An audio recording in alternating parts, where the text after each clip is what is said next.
Hello friends, welcome to Sports Allrounder YouTube channel. Kabaddi தான் GG beat DD தெரிஞ்சிருக்க எல்லாருக்கும். Review already போட்டாச்சு. And மேட்சுக்கு முன்னாடி ஷாதுலுவும் அர்ஜுன் தேஷ்வால் என்ன பேசுகிறாங்கன்ற வீடியோவும் போட்டிருக்கோம். ஷாதுலோட ப்ரெஸ் கான்ஃபரன்ஸ் தனியாக போட்டிருக்கோம். பெரிய ப்ரெஸ் கான்ஃபரன்ஸ், அவங்களோட ராஜதந்திரம்லாம் சொன்னாங்க. அதில் என்னான்னு போய் பார்த்துட்டு உங்கள் ஒப்பீனியன் சொல்லுங்கள். ரைட், இப்போ நம்ம கேப்டனும் நம்ம அசிஸ்டன்ட் கோச்சும் என்ன சொன்னாங்கன்னு பார்ப்போம். கோச் வரல, அசிஸ்டன்ட் கோச் தான் வந்தார். ரைட், அதுக்கு முன்னாடி ஜெர்சி புல்லிங் சார், அதனால தான் நம்ம தோற்றோம் அப்படின்னு நீங்கள் சொல்லிட்டு இருந்தீங்க. போன மேட்ச் அப்படி தான் 9 பாயிண்ட் லீடில் இருந்து தோற்றோம் யூமும்பாட்டை. அதில் என்ன ஜெர்சி புல்லிங் ஆச்சுன்னு எனக்கு தெரியல. ரைட், அது ஒரு பக்கம் இருக்கட்டும். அண்ட் இப்போது சொல்கிறீங்க ரெஃப்ரி ஒரு பாயிண்ட் தரல அப்படின்னு. சரி, ஒரு பாயிண்ட் தரலன்னு வச்சுப்போம். செல்ஃப் அவுட்டு யார் ரெஃப்ரியை பிடிச்சி தள்ளி விட்டார் உங்களெல்லாம்? 3 பேர் self out, 8 super tackle failure. மோயின்னு நரேந்தரையும் விளையாட வைக்காதுன்னு ரெஃப்ரி சொல்லியிருப்பாரோ? இப்போ ப்ரெஸ் கான்ஃபரன்ஸில் பவன் ஷராவத்தே சொன்னார், பழி அவர் ஏற்றுக்கிட்டார், என் மேலே தான் தப்புன்னு. அவர் எந்த ஒரு இடத்துலையும் ரெஃப்ரி மேலே தப்பு சொல்லவே இல்லை. அண்ட் அப்படி உங்களுக்கு இருந்தால் ரிவ்யூ எடுத்துருப்பாரு. ரிவ்யூ எடுத்துருக்கலாமே தப்பாக இருந்ததுன்னா. என்ன போய் ஹைலைட் பாருங்கன்னு 2-3 பேர் வேறு சொன்னாங்க. சிரிப்பு தான் வருது எனக்கு. அதோட நிறைய முக்கியமான வேலை இருக்குது. உங்களுக்காக தான் நிறைய வீடியோஸ் போட்டுட்ருக்கோம். அந்த அளவுக்கு ரிட்டர்னும் கிடையாது இதில், உங்களுக்கு தெரியும். எனிவே, இன்னொருத்தர் ஏன் சார் நெகட்டிவாக பேசுவீங்க, பாசிட்டிவாக பேசுங்கன்னாரு. என்ன பாசிட்டிவாக பேசணும்? 20 பாயிண்டில் ஜெயிச்சிட்டாங்கன்னு சொல்லிடலாமா? அப்படின்னா நான் போய் சொல்கிறேன்னு அர்த்தம். கைப்பொண்ணுக்கு எதுக்குமா என் கண்ணாடி? என்ன நடந்ததோ அதை நான் சொன்னேன். பாசிட்டிவாக பேசணுமா? சரிப்பா, நேற்று தலைவர் ஜெயிச்சிட்டாங்கப்பா, போதுமா? பாசிட்டிவாக சக்கரைன்னு பேப்பரில் எழுதி பார்த்தா இன்றைக்காது. சக்கரை வாங்கி சாப்பிட்டா தான் இன்றைக்கும். பர்ஃபார்மன்ஸ் பண்ணால் தான் நீங்கள் ஜெயிப்பீங்க. நான் சொல்கிறதுனால இது ஒன்றும் ஆகாது. And Gujarat join blade well. Opponent டீமுக்கு அப்ரிஷியேட் பண்ணுங்கள். அதுதான் ஸ்போர்ட்ஸ்மேன் ஸ்பிரிட்டு. அதை விட்டுட்டு பழியே யார் மேலே தூக்கி போடணும்? டமால்னு ரயில் மோதிடுச்சு. ரயில் வீட்டிலலாம் மோதாது, எவனாவது அது முன்னாடி போனால் தான் மோதாது. அது மாதிரி தான். எனிவே, அதை விட்டுருவோம். ரைட், கோச் என்ன சொன்னான்னு பார்த்துருவோம். கோச்சை கேட்டாங்க. அப்புறம் கோச் அடுத்த மேட்ச்சு பயமுறுத்திட்டார். எடுத்தோன்னே கேட்டதே ஒரு கேள்வி தான். அடுத்த மேட்ச்சு தேவாங் தலால் வராரு, அவர் எப்படி ஸ்டாப் பண்ண போகிறீங்க?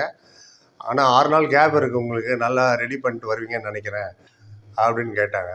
அவர் எந்த அளவுக்கு நம்ம அசிட்டு கொஞ்சம் நொந்து போயிருந்தா அவர் சொன்னார். 4 दिन का गैप इस मैच में भी था, हम लोग ப்ராக்டிஸ் करके आए அப்படின்னாரு. ஆமாம், 4 நாள் கேப் இந்த மேட்சுக்கே இருந்தது. எங்களுக்கு ப்ராக்டிஸ் பண்ணி தான் நாங்கள் வந்தோம். பட் நல்ல ப்ரிப்பரேஷனில் தான் வந்தோம். But what to do, super டேக்கிளில் தான் நிறையா அவுட் ஆகிட்டோம். குஜராத் நல்லா பண்ணாங்க சூப்பர் டேக்கிள், லீட் எடுத்துகிட்டே போனாங்க சூப்பர் டேக்கிளில். எங்களுக்கும் சூப்பர் டேக்கிள் ஆப்பர்ச்சுனிட்டி, நாங்கள் கோட்டை விட்டோம்னாரு. ஆமாம், நாங்கள் அவுட் பண்ண முடியல. அமுக்கோ நெய் மிலா சக்ஸஸ்னால் எங்களுக்கு சக்ஸஸ் கிடைக்கல. நம்ம பக்கமும் சூப்பர் டேக்கிளில் 2 பேரும் அவுட் பண்ணிட்டு போயிட்டாங்க அவங்க. ஸோ அதான் சொன்னார். அண்ட் சூப்பர் டேக்கிள் சுச்சுவேஷன்லாம் தோற்றோம். But anyway, and next match நல்லா ஒர்க் ஹார்ட் பண்ணி மிஸ்டேக்கெலாம் கரெக்ட் பண்ணுவோம். இன்னும் நல்லா ப்ராக்டிஸ் பண்ணிட்டு வருவோம் நாங்கள். அப்போ இந்த 6 வாரமாக என்ன பண்ணாங்கன்னு தெரில எனக்கு. இனிமேல் தான் ப்ராக்டிஸ் பண்ண போகிறாங்களாம். எனிவே, அது ஒரு பக்கம் இருக்கட்டும். சேனல் கான்ட்ரிபியூட் பண்ணவருக்கு தேங்க்ஸ் சொல்லுவோம்.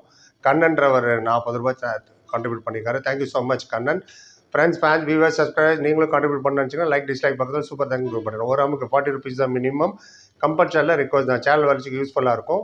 உங்கள் பேர் அடுத்த வீடியோவில் சொல்லுவோம். யூடியூப் உங்கள் பேர் பார்த்து ப்ளூ கலரில் தேங்க்ஸ் சொல்லுவாங்க. போகிற அத்தனை கமெண்ட்டுக்கும் நாங்கள் பதிலும் சொல்கிறோம். டெய்லி 4 நாள் வீடியோ போடுறோம். அந்த அளவுக்கு ரிட்டர்ன் இல்லை. நிறைய பேர் ஆவலாக கேட்கறதுனால, யங்ஸ்டர்ஸ்லாம் மோட்டிவேட்டாக பேசுகிறீங்கன்றனால தான் கண்டினியூ பண்ண முடியுது. ஸோ புரிஞ்சுப்பீங்கன்னு நினைக்கிறேன். கம்பல்சரியில் ரிக்வஸ்ட் தான். யாரால் கான்ட்ரிபியூட் பண்ண முடியுமோ பண்ணுங்கள். ரைட், பவனுக்கு வந்துடும் கேப்டனை. அப்புறம் பவன் சொல்லுங்கள், ஏன் தோற்றிங்க சொல்லுங்கள் பார்ப்போம் அப்படின்னாரு.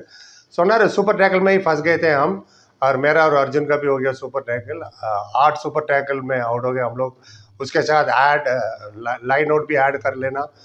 सुपर टैकल से ही मैच फंसता गया और वहाँ से निकल नहीं पाया. पूरा मैच सुपर टैकल की वजह से हारे हम लोग, वरना 1 साइडेड मैच जीतते थे हम लोग. ஆமாம் சொன்னார். சூப்பர் டேக்கில் தான் நாங்கள் மாட்டிக்கிட்டோம். கண்டினியூவாக சூப்பர் டேக்கில் போயிட்டே இருந்தது. நானும் அவுட் ஆனால், அர்ஜுன் அவுட் ஆனால், கிட்டத்தட்ட 8 சூப்பர் டேக்கில் வரும்போது அவுட் ஆகிட்டோம். அது கூட லைன் அவுட்டும் ஆட் பண்ணிங்க, செல்ஃப் அவுட் ஆனதெல்லாம். அண்ட் சூப்பர் டேக்கிள்ஸில் தான் மேட்ச் ஃபுல்லாக எங்களுக்கு போச்சுன்னார். அவர் ரெஃப்ரிலாம் ஒன்றும் குறை சொல்லலை, சூப்பர் டேக்கில் தான் சொன்னார். அதுதான் முக்கியம் ஆக்சுவலாக. அந்த இடத்துல சூப்பர் டேக்கில் நாங்கள் கரெக்டாக பண்ணியிருந்தா 1 சைடாகவே ஜெயிச்சிருந்துருப்போம். பண்ண முடியல, என்ன பண்ணுறது, ஃபஸ்ட்டாகனா மாட்டிக்கிட்டே இருந்தது மேட்ச் அப்படின்னாரு. அர்ஜுன் நல்லா தான் ஸ்டார்ட் பண்ணார். பட் எங்கள் டிஃபென்ஸ் ரொம்ப நல்லா பண்ணாங்க.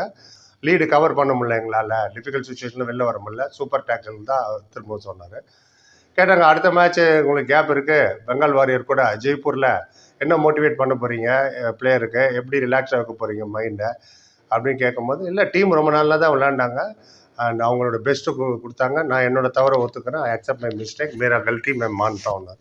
என்னை தவிர நான் ஒத்துக்கிறேன். நானும் அர்ஜுனும் இன்னும் கொஞ்சம் समझ के खेलना चाहिए समझदारी से खेलना चाहिएன்னாரு. நானும் அர்ஜுனும் இன்னும் கொஞ்சம் இன்டெலிஜென்ட்டாகவும் விளையாடி இருந்திருக்கணும் அண்ட் நல்லா புரிஞ்சு விளையாடி இருந்திருக்கணும்னு மாதிரி சொன்னார். பட் அவுட் ஆகிட்டோம். ஒரு வாட்டி என்ன ஆங்கிள் ஓடலே நான் ஒரு வாட்டி ஒரு அவுட் ஆனேன். டிஃபென்ஸ் ரொம்ப நல்லா தான் விளையாண்டாங்க. எங்கள் டிஃபென்ஸு ஓவரால் டீம் நல்லா தான் விளையாண்டாங்க. போன மேட்ச் நாங்கள் நல்லா தான் விளையாண்டோம்.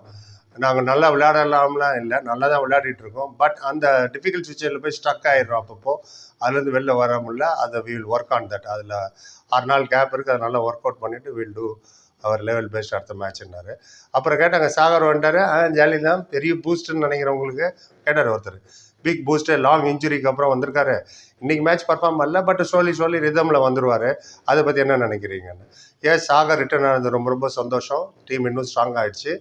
அவரோட பெஸ்ட்டை கண்டிப்பாக கொடுப்பாரு. எந்த நல்ல பிளேயர் வந்தாலும் எந்த டீமும் ஸ்ட்ராங்காக தான் ஆகும்னாரு கூட. ஆமாம், அண்ட் டீம் ஸ்ட்ராங்கர் ஆகும் நல்ல பிளேயர் வரும்போது. அண்ட் சாகர் வந்தாலும் ஐம் ஹாப்பி அப்படின்ட்டு சொல்லி முடிச்சிட்டார். இவ்வளோ தான் மொத்தமாக நடந்தது. நானும் முடிச்சிட்டேன். உங்கள் கருத்து எது வந்தாலும் சொல்லுங்கள். பொறுப்பாக நன்றி. Like, comment, share and subscribe. இன்னும் சந்திக்க. Thank you so much.